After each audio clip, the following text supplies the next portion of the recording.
When you grow, everybody around you grows. Assalamu alaikum. A lot of the times in life, we can become complacent when things are going well. If things are going well in your body, your career, your family, your deen, whatever it may be, it's easy to say, cool, we're chilling now. We don't need to work hard anymore. We can just relax, coast. Yes, we're being grateful to Allah, alhamdulillah, but then you end up letting that be an excuse to be complacent. And I've done this many times in my life. In fact, a lot of the times where I've gotten fat has been times where I was so satisfied with how, shredded or in good shape that I got, that I was like, cool, now I can just relax. I can have a little cheat meal here, a cheat meal there, be a little bit lazy with this, skip the gym here, boom. All the common excuses that come into many of our heads when we get busy or when we get complacent or when we stop chasing our goals or we lose motivation on our goals. And that is the best way to get fat, because those bad habits compound and it becomes a slippery slope, and losing the good habits is also, a slippery slope that happens. But what I really want to encourage us all today is to really understand the deeper reason behind why we must achieve our goals.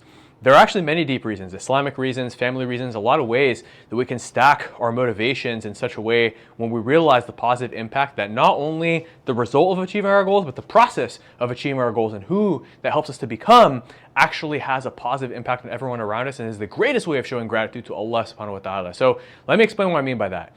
So obviously I'm a businessman, and one of my most important, drivers of success in my business is posting consistent Instagram stories with amazing advice, helping people. And alhamdulillah, this is something that Allah has made me passionate about and given me the ability to do. But during times of my life where I'm complacent, I notice that I post less Instagram stories and they're less good. I post less YouTube videos and it's less good. All the content that I put out is of lesser quality and of lesser quantity when I myself am not growing, when I myself am complacent, when I'm just chilling, coasting in life and drifting and taking the path of least resistance as opposed to being my best. And so I thought, okay, great. Well, most of my clients and audience are not necessarily content creators, but how does this apply to them? What applies to all of us, because many of us are fathers, their sisters, mothers who watch this, future fathers for the single brothers, husbands, wives, everybody here has somebody in their life that they want to make a positive impact on. Many of you have businesses where you have employees who work for you. Many of you are team leaders within a company in a prestigious role, leading the people around you. Some of you are more so just starting your careers or starting your businesses where you're more of like a solopreneur, or you don't actually have anybody working under you, but you still want to have a positive impact on the people around you, because that's going to help you to advance the ranks. And if you're already at a high rank, it's going to help you to benefit everyone around you. And so the reason why it's important for us to achieve our goals is not just, the surface level reason, which is, hey, when I'm in better shape, healthier, fitter, I have more longevity, I have more energy, etc. Yes, that is definitely a contributing factor. You have more energy, you're going to do more ibadah, so it's good for your prayers. You're going to just be a better, more productive, more focused individual with less brain fog. Yes, it's going to help you on a surface level in your career and your deen, which is profound itself. I'm not trying to belittle that point, but there's actually an even deeper point beyond that, initial benefit, the obvious benefit, which is who you become mentally along the way, the mindset you develop. And let me give you a great example. Imagine somebody who just eats whatever, they don't really care, and maybe they have good genetics to where they're not fat, they don't have brain fog, they don't have energy issues to where that's not really a significant motivator for them, because no matter whether they eat junk food or healthy food, they still have energy. Again, that doesn't apply to all of us. Some of you have to eat healthy to have energy, including myself, which is one of my great, internal drivers for this. But even for those of you who don't necessarily have to eat healthy to have energy and not be bloated or whatever else it may be, think about the mindset that occurs as a result of you being complacent in your body and not being intentional with what you put in your body. Think about the mindset that you could have if you were intentional, if you push yourself, if you stop being complacent and just relying on your genetics, resting on your laurels, but instead actually worked on becoming the best version of you every single day. And again, I know some of you may relate with, I have good genetics, it doesn't matter, I'm going to be skinny no matter what. And some of you are like, hey, I'm going to be fat no matter what. And many of you are in between. But what I mean is, the intrinsic mindset that you build by consistently pursuing and taking action towards becoming the best version of you in any given area of life, not just fitness, but business, family, deen, everything, finding the balance between all of these priorities and consistently working towards self-improvement across all of these different areas, mental as well. So that'd be the fifth goal, right? Family, finances, fitness, faith, and mental health, right? These are all of the big areas that we want to be constantly working on an ongoing basis to improve ourselves and better ourselves and be the best version of ourselves, be our best every single day.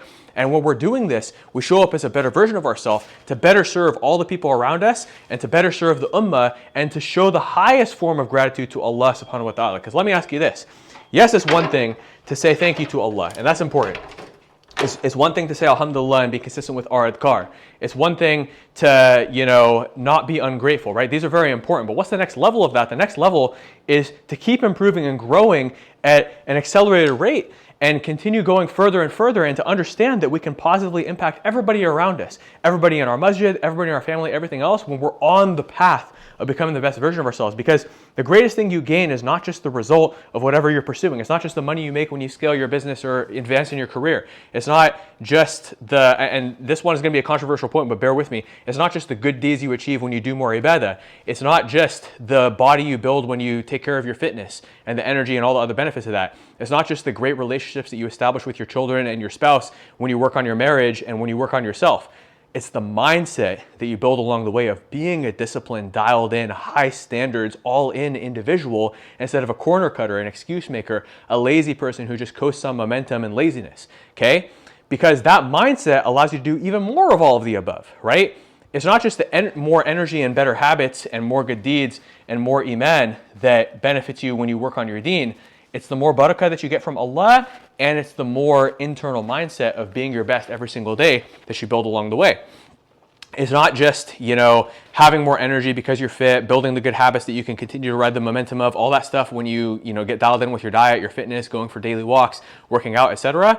It's the mindset of the person who chose to prioritize those things consistently through bad times, through good times, through hard times, through easy times, and is that best version who is constantly growing and sharing that growth with others. I'm telling you guys right now, anytime that I've just said, okay, I already have a six-pack, it's okay, I can just chill, I can have cheat meals, I can, kind of give a half effort in the gym, etc. Literally, I started posting less Instagram stories. Literally, I stopped being able to give, those lessons of growth to my, followers on social media and to my family, to my children, everything else.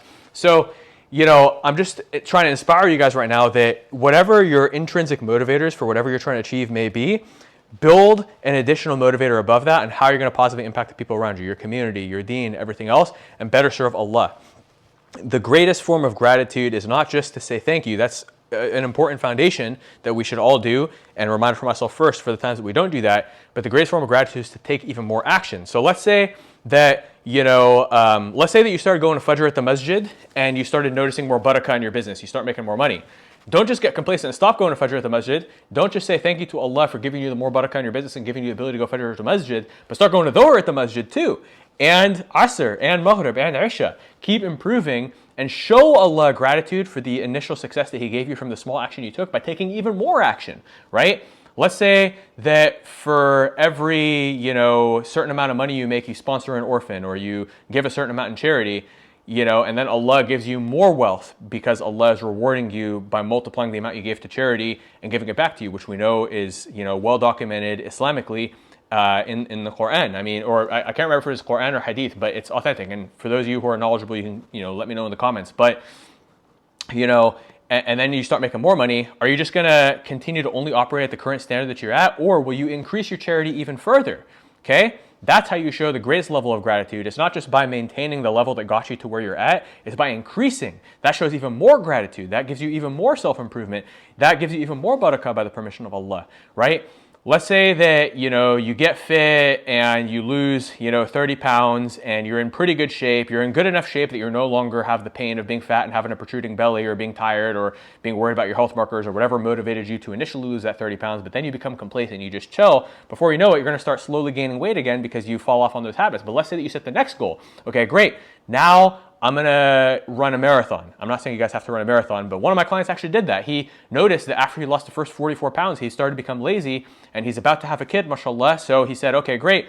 I don't want to become some complacent dad and just get fat again and get a dad bod. So let me actually set a goal to run a marathon in 6 months. So he signed up for another 6 months of coaching, mashallah, and boom, now we're working on getting him ready for a marathon, Spartan race, all this crazy stuff. Now, most of my clients are not necessarily running marathons, although some of them do, mashallah. That's, beyond, what I'm even doing, right? The most I've ever run in one go was like 8 miles, and that was, but the point is, you can always be working in another area. Like for me, one thing I did at the beginning of 2023 was I got into boxing. Not the one where you hit in the face, which is haram, but just, hitting the bags, working with a boxing coach, pushing me to the next level, and that gave me the next level of growth, So every time I look at the times in my life where I saw the most success in one area, it was because I was growing in another area. Every time that I've seen growth in my business was either because I was growing Islamically and leveling up my ibadah, or because I was working on my fitness and leveling up my body. Literally, both those things were directly correlated with increases in my business and record months in business. Why? Number one, because the barakah, when you do more ibadah, Allah gives you more barakah, more rizq. Allah is the one who's in charge of your rizq. There's been times where I worked so hard in business and didn't manage to scale versus times where I even scaled back on how much effort I put into business, but just put more effort into ibadah, and Allah scaled my business, subhanAllah, right?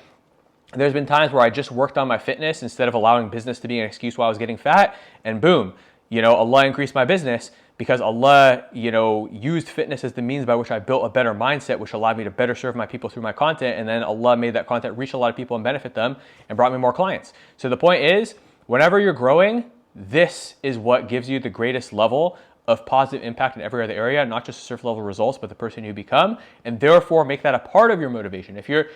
If looking and feeling better is not enough motivation for you to get fit, then let the fact that the mindset you build along the way of getting fit be that next level motivation, and not just the mindset for your own sake, but the mindset and how that's going to benefit everybody else in your life when you get fit and when you achieve whatever goal it is. And then also remember another thing, which is that your kids are going to have the same obstacles that you have when they're your age. They're going to be aging just like you might be. They're going to be busy just like you might be. They're going to be stressed and have a lot of responsibilities and time constraints on their plate just like you might have right now. Okay? And if you never overcome these things and you let these things be an excuse for you to be complacent and mediocre at this age, or to only settle for good but not achieve greatness at this age, then what are you going to tell your kids when they're your age? You're not going to know how to overcome these obstacles because you never overcame them for yourself. So let that be another motivation for you to stack those motivations, and most importantly, the motivation for the sake of Allah, to honor the amana and the body that He gave us, and to honor the blessings He gave you by being grateful for them and then using them to benefit others, and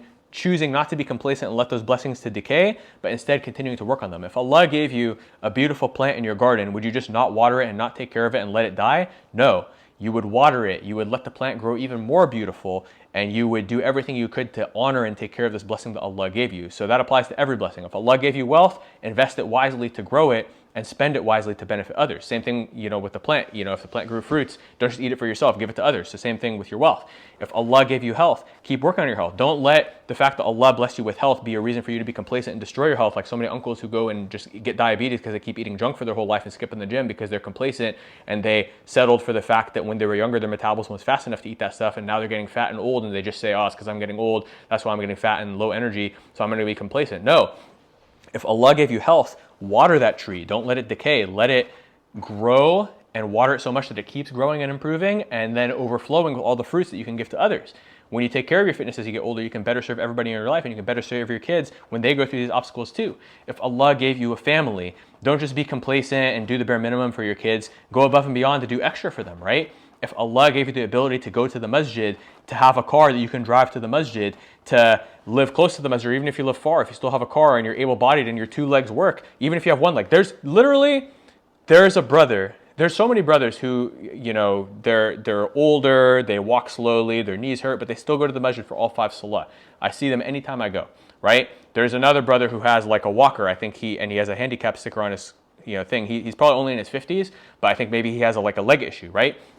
There's a brother at my masjid who you could tell because he has a lot of scars on his body and limited mobility that he was probably in like a car crash or a fire or something. He's a burn victim, and he goes to the masjid pretty much almost all salahs, right? And I don't even think he has a car because I see him getting off at the bus stop, and he still makes it to the masjid every single day despite his limitations, despite the fact that he's walking. Because what happens when burn victims, their skin becomes so rigid that it's hard for them to move. But I see this brother, and even though it's hard for him to move, he still does all the prayers. He does the sunnah prayers, he reads Quran, he goes to the masjid for all 5 salah, or at least most of them. And I'm sure if he isn't at the masjid, he's praying at home, or maybe he's at another masjid for some of those other prayers, right? You'll see there was a 90-year-old Afghani uncle who would come to the masjid and give the adhan and set the chairs for the younger guys of their 70s and 80s who needed chairs, because he wanted to serve Allah at the highest level. So if Allah has blessed you with something, take care of that blessing, water it, get it to produce even more fruit, show Allah that you're a good steward of whatever blessings He's given you by being grateful and showing your gratitude by continuing to work on and improve these things and making it benefit others, making it overflow. Again, there's so much to say here, but I hope that this gives you the motivation to achieve your goals for reasons beyond just the intrinsic benefit of it. I mean, obviously have the intrinsic motivation, but for the mindset it builds and how that positively affects others, and most importantly, to show gratitude to Allah by watering the plants He gave us so that they grow more fruit instead of allowing them to decay by neglecting them. And if you have any other points to make on this topic, let me know in the comments. Share this with a friend who needs to hear it. Assalamu alaikum wa rahmatullahi wa barakatuh.